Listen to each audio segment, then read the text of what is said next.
Another rage-filled scream. Palmer licked the salt of sweat from his top lip and held his reactions in check. The king was no knave, yet the world had to think so. Palmer glanced down at his silent wife, fearing her collapse more than the king's. The high buildings trapped the stink from the near-solid runoffs from the privies, as well as the noise and heat. He hadn't wanted to come to witness this ugly spectacle, but she'd insisted. They'd travelled for weeks from their distant village of Cloughbrook in Staffordshire, weeks without much food, as they walked in a praying, singing throng of every kind of pilgrim, which grew with each day they neared Canterbury. Now they stood here as the sun climbed, fiercer by the hour, without the relief of shade or water. Fiercer still, the mood of those watching Henry's agony, the fierceness of the righteous. Palmer knew it well. And Theodosia stood beside him, with her stomach big, the baby she carried expected by autumn. But he needn't worry about her fainting. Despite her heat-cracked lips and freckled skin, he saw the clamp of her jaw, the firm set of her gaze. She wouldn't yield. She waited for her king. Yet her gaze flicked to their small red-haired son, edging forward through the knot of legs and skirts, curious to gape too. "Tom!" Her quick order brought him back to Palmer's side. Palmer laid a hand on the lad's slender shoulder. "Stay with us, eh?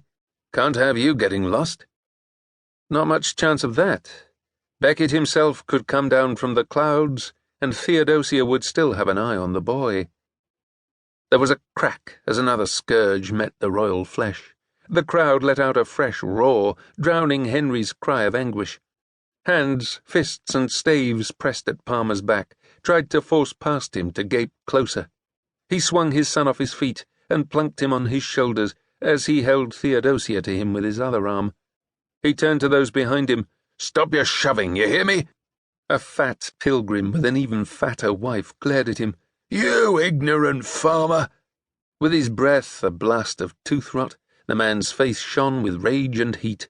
"I can't see past you and your—" He caught the full force of Palmer's look, and shut his noise. "Benedict!" Theodosia pulled at his arm. "Not here. We are on a holy pilgrimage." Palmer gave the silenced man a final glare and turned back to see the king's approach along the street. You ignorant farmer. Yes, he resembled one in his worn, patched clothes. He had to. If the pilgrim knew who he really was, what he, Sir Benedict Palmer, had done, half those here would run screaming from him, the other half would tear him to pieces. No matter that King Henry knew the truth, that Henry would say Palmer's actions had been justified. Henry himself was so close to losing his kingdom, losing his crown. Many said the king did this penance to make amends with God before he lost power to Queen Eleanor and her ferocious sons, rising in rebellion against him, and all Palmer and Theodosia had been through would have been for nothing. "Make way for his grace! Make way!" Canterbury's guards forced the watchers back with drawn swords.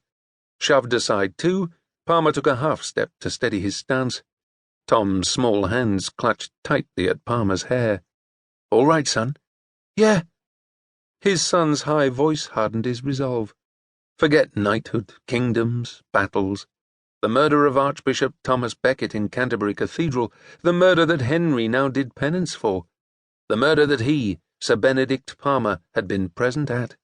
What mattered now was to keep his family safe. But if a king could fall, if a king could be swept aside, then where did that leave him? Theodosia Palmer clung to her husband's arm, her head pounding and her legs threatening to give way.